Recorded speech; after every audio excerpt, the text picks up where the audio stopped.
you lived through, as a religious, you lived through Vatican II. Yeah. And there's not a whole lot of you guys around that remembered that, you know, and are still able to articulate what that experience was like. As a young guy, you know, I've only heard stories and talked to some people.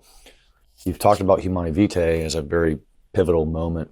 Big time. What was it like as a faithful Dominican, as a faithful Catholic, living through Vatican II? What was your mindset at the time? Did you see it as a good thing? Were there concerns?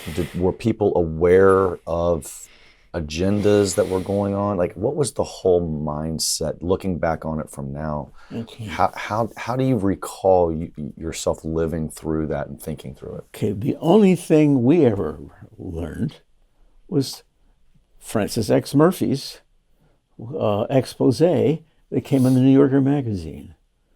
Really? It was called what? I hadn't thought of this in years. Something that, you know, it was like every month there was a summary of what was going on, as if you were there, but with a twist by the author who was unknown at the time. It was actually a redemptorist.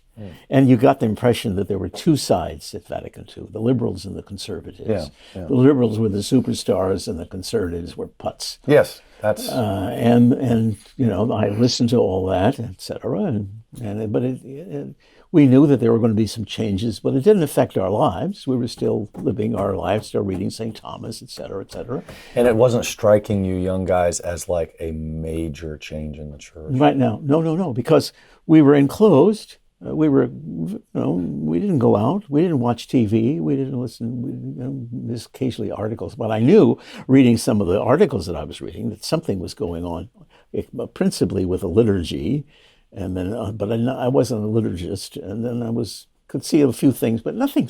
I really didn't learn much about Vatican II until afterwards, when then I started to go back and to discover what chaos took place. Yeah. And that what people, the enemies, the so-called enemies, were sometimes the good guys, you know. And they always made fun of Cardinal Brown, but he made a lot of sense in retrospect, what he said. But I don't have I'm sorry, who was he? He was our Master General, who became a Cardinal Archbishop, the first cardinal to become an Archbishop. That you had to, pardon me, when you're made a cardinal these days, you have to be a bishop. That you get the ordination, unless you can talk the Pope out of it, which some have done. And he participated in Vatican II. Yeah, he was a very important person. And the bad guy was the cardinal in charge of the Holy Office. Oh, God, I forgot his name, and I just read him the other day. This is, well, you know I'm 87 because I forget names now. I still can't remember it. All right, that's 45 to the same. That's it. So anyway, it was only later that I discovered that quite often the language used was compromising things. I felt a certain compromise, and a lot of fights were going on for a lot of different reasons that I only discovered afterwards, not during, because it became evident to me that the stuff in the New Yorker was fun to read, but it was skewed. You know, it was something. He had an agenda going on. They wanted to remake the church into something new, you know. And when we got the new translations, that was considered to be a really wonderful thing. And then putting the breviary into English, another wonderful thing. Okay, fine. But there was just, it wasn't, if the Pope had established the council to be more legal and not pastoral, I don't think we would have had the chaos. Now, what do I mean by that? Well, quite often, the documents of Vatican II were compromises in language to make things more understandable, without using certain more Thomistic terms. The most of the people that were there were Thomists, all right, but they were reacting against their St. Thomas. And still, they would put things in such a fashion that it would be understood by a Thomist, etc.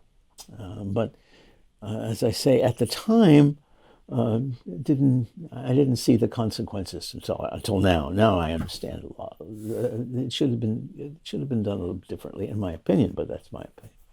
What was the agenda, do you think, looking back on it? What do you think the agenda was? More freedom from Rome, more freedom from a bishop, while at the same time emphasizing that they have certain rights, but they shouldn't always exercise them. That would be kind of my thought. And that a top-down faith, that the pastor knows everything, the bishop knows everything, the pope knows everything. No, we're all kind of equal. And that was kind of my feeling when I look back on it.